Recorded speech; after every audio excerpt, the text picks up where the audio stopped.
Now, let's get back to the Reeves stage in beautiful downtown Elkin, North Carolina, with the 5-time winner of the West Virginia Liars Contest and author of the award-winning children's book, The King of Little Things. Please put your hands together for Mr. Bil Lepp.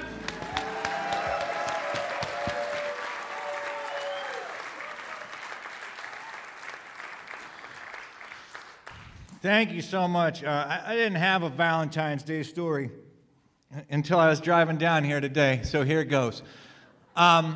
We didn't have a water tower in Half Dollar, West Virginia.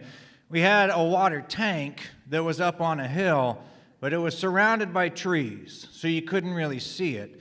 And therefore, there was a lot of pent-up emotions in Half Dollar, West Virginia, because if you can't spray paint on the side of the water tower, "I'm sorry," or "I love you," how do you express those emotions to people? You'd have to go up and say it to them, and that can be difficult. Now, there was, we also didn't have a therapist. This is important, I think. And so people didn't have a place to share their deepest thoughts, but they were building a new water tower beside the old water tower, and when it was mostly constructed but not yet full, people figured out that they could get into the new water tower, and they would go in there with spray paint or a permanent marker, and they would spray paint on the inside of the water tower things that they just could not say out loud. Things like, "I love Roy," or "I'm sorry I cheated," or "I really don't like the Pittsburgh Steelers." Things you couldn't say out loud in town. And then they filled the water tower, and a strange thing happened. Some people who drank water from the water tank, those words on the inside of the water tank, the deepest emotions of people in town, the words seeped into the water. And some people, after they took a drink of town water, would just be spontaneously overcome with an emotion they couldn't understand, like that they loved Roy or they hated the Steelers. And it was interesting because the people that drank well water never had those emotional experiences. And one of the persons that was most affected by the town's drinking water was a woman named Whimsy Mangus. Now, Whimsy was an interesting person. She was the daughter of Tumbler Mangus. She had gone off, this was right at 1969, 1970, so she had gone off. A lot of people were trying to get back to the land in that area, or that era, but if you were from a little town, the last thing you wanted to do was get back to the land. You wanted to get away from it, so she had gone off to San Francisco or wherever, and she had finally come home, and she could feel those words all the time coming through the water tower, through the water tank, through the water itself. Now, her husband was a man named Izzy Frank. And Izzy showed up for the first time in Half Dollar, West Virginia, when Whimsy's father, Tumbler Mangus, died. So they had met, Whimsy and Izzy had met down in Florida shortly before Tumbler's death. And when Tumbler died, Izzy said, "I'll come up to Half Dollar and I'll help comfort you during your time." And so he wandered into town, and they went to the funeral together. And Whimsy stood at the door of the funeral home with Izzy beside her, and people would come up, and Whimsy would say, "Oh, Susie, I'm so glad you came to Daddy's funeral. He would be so happy that you're here. Do you have a cigarette? This is Izzy. He's my date." Yeah, that's weird. And I don't know what the preacher preached at Tumbler's funeral or what the eulogist said, but I think that people walked away most remembering that Izzy Mangus brought a date to her daddy's funeral, which also happened to be on Valentine's Day. There's just a lot of weird stuff that went on. So Izzy settled in our little town of Half Dollar, and Izzy and Whimsy opened a store. It was called Whimsy, Izzy, Boots and Coffins, new and used, and sometimes coffee. Because this was in an era when people made their own coffee at home for free. And also, Whimsy and Izzy tended to get up way later than everyone else in town, so they'd already had their coffee by the time Whimsy and Izzy were up. So the coffin thing, you're wondering about that, I'm sure. I mean, I understand nobody wants to wear a used boot, but what about a used coffin? Well, Sheriff Hasbro, the law in our community, came and asked Izzy, just exactly where do you get your used coffins? And Izzy said, well, there's a lot of ways to procure a used coffin, and some of them are legal. And Sheriff Hasbro said, please explain that to me. And so Izzy explained that, first of all, there's there's the showroom, the show model that just sits on the floor. And after a while, it just gets sold to somebody else if it doesn't get bought and used as a burial coffin. Or there's scratch and dent coffins. Izzy said he knew a guy in Florida who ran a business and he was supposed to be burying people, sort of a budget burial thing. But instead, he was just cremating them. And then when he got arrested, the police auctioned off the truckload of coffins that he had. So Izzy got the coffins real cheap. And then also Izzy explained that a lot of people buy, they prepay for their funeral, for the whole ceremony, so that their loved ones, their children, their spouse doesn't have to worry about that aspect when their loved one dies. But Izzy explained that a lot of people, they get divorced, or they become estranged from their children and they no longer want their funeral prepaid, or they just start feeling better, or they get into financial trouble.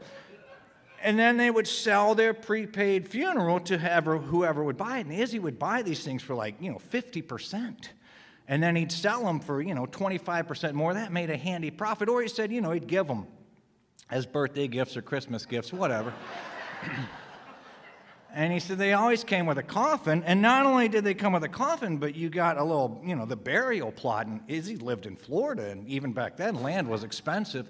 And so he got enough parcels side by side, he told us, that he had a mausoleum built on it, because there was no zoning where this cemetery was. And he had a mausoleum, but it was a 2-bedroom, 1-bath mausoleum.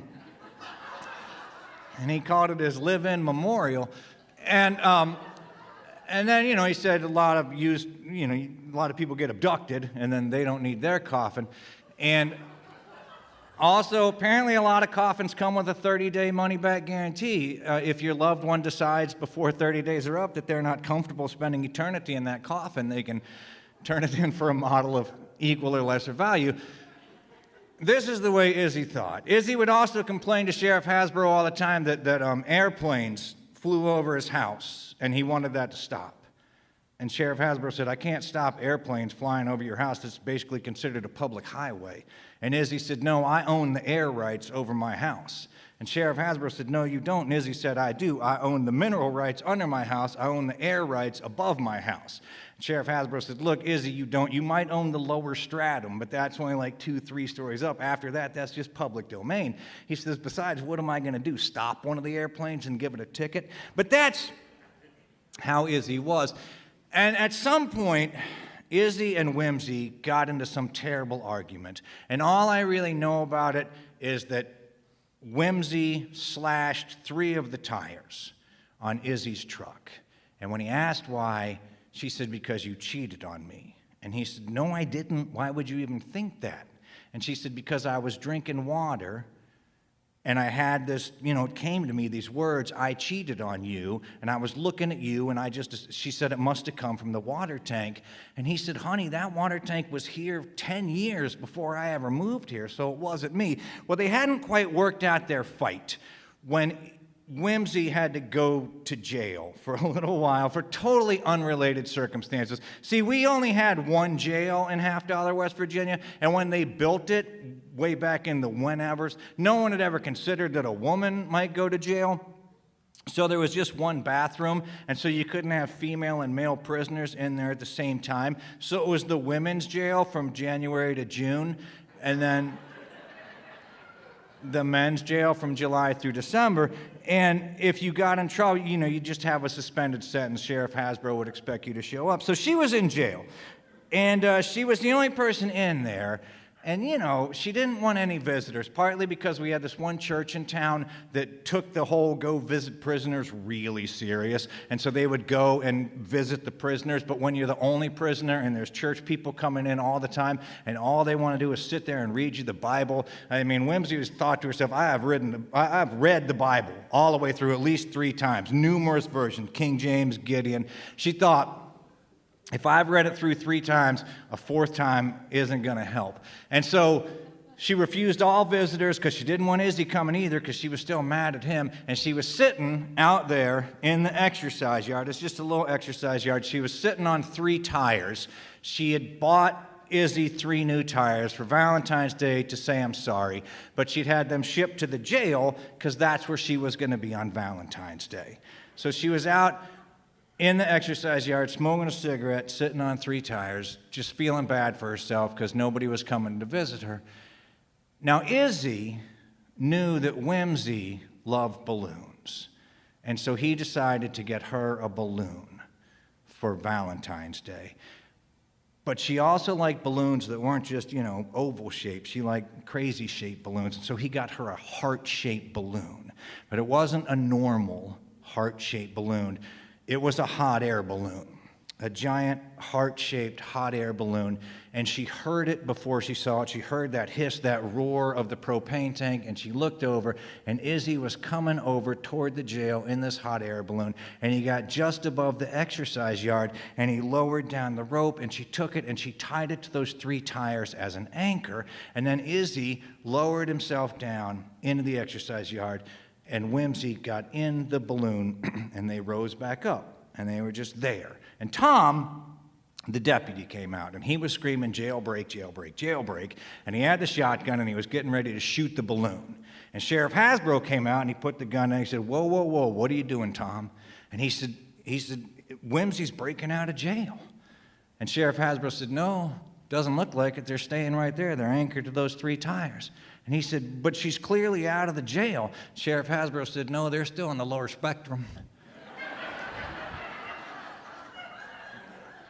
They're still in the airspace of the exercise yard of the jail. And Tom said, what do you think they're doing up there? And Sheriff Hasbro said, I reckon they're exercising. And